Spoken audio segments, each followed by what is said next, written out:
Hi, hello guys, meet with me Limbo Jamrik again here. This time I wanna share that's my experience to be a sponsor. I will talk in maybe double because this is it will be help some of my friend that who wanna be sponsor for I don't know the family or the husband or the student from abroad or for worker or whatever that. But this is based on my experience. Jadi teman-teman, kalau kita mau mengajukan diri sebagai sponsor untuk WNA, itu kita harus menyiapkan memenuhi persyaratan karena semua proses itu adalah online di awal ya. Itu dengan posisi orang asingnya ada di luar negeri. Jadi yang perlu kita siapkan pertama kali ketika kita harus mengunjungi atau mengklik websitenya imigrasi.gov ya. Itu untuk Indonesia, yaitu pengajuan diri sebagai sponsor. Jadi di situ ketika kita sudah ngeklik, di situ ada persyaratan-persyaratan, diantaranya kita mengisi data diri kita, kemudian udah lengkap kita isi, dan yang di situ yang kita harus persiapkan adalah seingat saya 3 dokumen, yaitu KTP, KK, dan akte lahir ya. Itu. Nah, setelah persyaratan itu masuk, kita sudah kita lengkapi. Oh ya, ada juga untuk NPWP ya.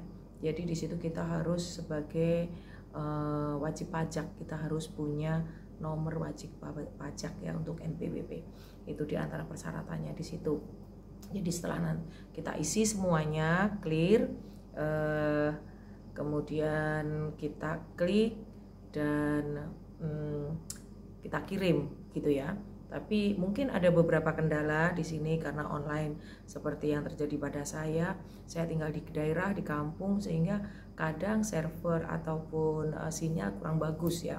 Ada kemungkinan kadang sinyal kurang bagus sehingga kita tidak cukup sekali untuk melakukan itu. Dan saya pribadi juga punya beberapa kendala, diantaranya untuk akte lahir, untuk NPWP itu juga semuanya masih proses. Jadi kalau bertanya seberapa lamanya itu tergantung dari masing-masing individu ketika kita mengajukan diri sebagai sponsor. Kebetulan di sini saya mensponsori suami ya. Jadi beliau dari luar negeri mau masuk ke Indonesia. Itu seperti itu. Jadi di awal saya bertanya ke imigrasi terdekat dari rumah saya, yaitu di Blitar, kemudian juga cari info di Kediri juga. Itu memang semuanya segalanya proses online. Jadi kita melakukan sendiri, ngeklik sendiri online. Jadi perlu belajar step by step. Dan untuk persyaratan 3 tadi yang termasuk ID, kemudian KK dan akte lahir itu kita foto, kemudian filenya itu dalam bentuk JPEG ya. Itu dan ada ukuran tertentu ya, itu antara 100 ataupun 400 itu. Dan jujur saya di sini juga tidak bisa membuat seperti itu, sehingga saya perlu bantuan seseorang, bahkan lebih dari seseorang. Itu yang memang expert dan bisa membantu saya. Jadi saya yakin kalian pun nanti akan bisa menemukan jalan ya ataupun cara. Dan setelah kita menjadi sponsor, kita diterima sebagai sponsor, kita punya namanya PIN ya. Jadi kita punya PIN sebagai sponsor, sehingga ketika kita apply, kebetulan di sini saya apply namanya visa tinggal terbatas ya, VITAS untuk suami itu. Kemudian ketika saya mau masuk ke aplikasi itu lagi, saya memakai PIN sebagai sponsor. Jadi ibaratnya kayak semacam kartu anggota atau keanggotaan lah gitu. Kita sudah terima sebagai sponsor.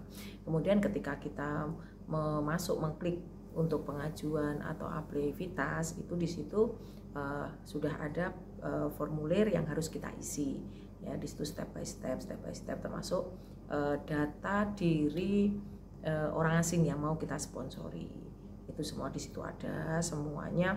Saya lupa ya poin-poinnya, tapi ya jelas nama, nomor paspor, dan lain-lain seperti itu yang ada di aplikasi ya. Nah, setelah aplikasi itu terkirim, itu dibutuhkan beberapa hal sih ketika kita mengajukan VITAS di sini. Jadi data diri orang asingnya, kebetulan di sini suami saya yang saya sponsori, itu memerlukan ya termasuk paspor, foto ya, terus kemudian foto paspor, kemudian bukti pernikahan kami, buku nikah, kemudian di situ ada jaminan ya, deposit ya, ada ini jadi bisa pakai bank salah satu, bank kita sebagai istri ataupun suami, itu bisa kita pakai dengan minimal 2000 US atau 2000 dolar ya, itu di situ. Jadi harus dibuktikan, dan itu di print kurang lebih 3 bulan terakhir ya, itu di print dengan 3 bulan terakhir, itu sejumlah ini deposit yang kita butuhkan. Kemudian kalau itu persyaratan sudah lengkap, sama ya persyaratannya. Oh ya, ada foto juga, ada fotonya orang asing yang kita sponsori di situ. Kemudian karena paspor itu juga ada dalam dan cover luar paspor juga diperlukan difoto. Sama sih ukuran juga dengan JPEG apa itu, saya kurang paham ya jujur, maaf, dan ukuran sama antara 100 sampai 400 begitu, KB atau gimana.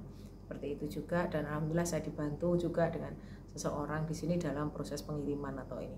Juga ada surat pernyataan ya, itu ada surat pernyataan di situ bahwa orang asing yang membuat pernyataan. Jadi kita bisa mengirimkan blanko lewat email di sana, kemudian dari sana bisa ditandatangani, kemudian bisa dikirim balik email ke sini ya, dan itu sebenarnya dipasang pakai materai ya, 10.000. Dan itu intinya pernyataan dari orang asing itu bahwa selama nanti beliaunya ada di Indonesia, segala biaya yang timbul itu beliau yang bayari, maksudnya begitu.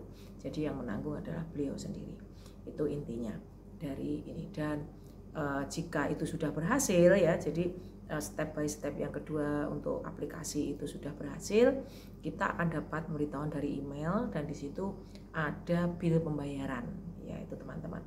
Pembayarannya ada 2 macam. Yang pertama untuk rupiah, dan yang satunya bentuk USD sih waktu itu. Dan semoga nanti pas kalian juga apply atau apa, itu mungkin jumlahnya nggak berubah ya. Jadi untuk rupiahnya itu 200.000, dan untuk dolarnya 150. Itu jadi tergantung fluktuatif nilai tukarnya ya untuk dolarnya. Kalau tanya berapa ya tergantung naik turunnya, itu yang terjadi. Nah, setelah itu semua nanti clear, kemudian sekali lagi kita diminta untuk approve ya, untuk mengirimkan ulang.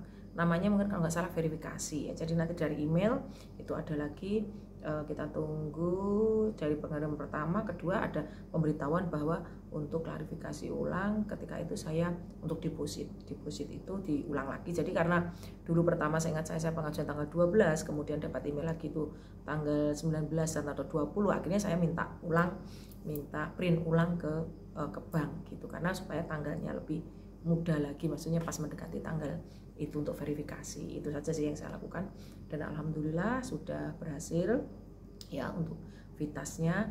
Dan ya alhamdulillah suami sudah datang, saat ini ada di Indonesia beberapa hari yang lalu, sehingga mohon maaf untuk beberapa saat saya tidak upload video karena kesibukan yang menyita, sehingga tidak bisa berbagi dengan teman-teman. Tapi semoga informasi sedikit ini bisa sangat membantu teman-teman semuanya yang mungkin ya ada kepentingan dan mau jadi penjamin atau sponsor orang asing. Tetapi kita harus ingat ya, untuk menjadi sponsor orang asing itu ada beberapa aturan-aturan yang berbenturan. Sebagai salah satu contoh saja, seandainya orang asing itu melakukan kriminal, maka kita sebagai penjamin juga terkena, dan sama persis.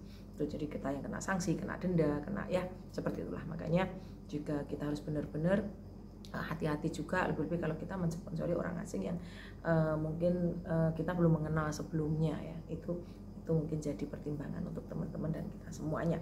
Oke, seperti itu yang bisa saya bagikan untuk pengalaman kali ini. Dan apabila kalian ada pertanyaan atau apa, bisa tulis nanti di komen ya, di komennya. Oke, thank you very much. That's for this time. Ini informasi malam ini dari Limbut Jambik. Semoga bermanfaat. My God blessing you. Bye bye. See you on the next video.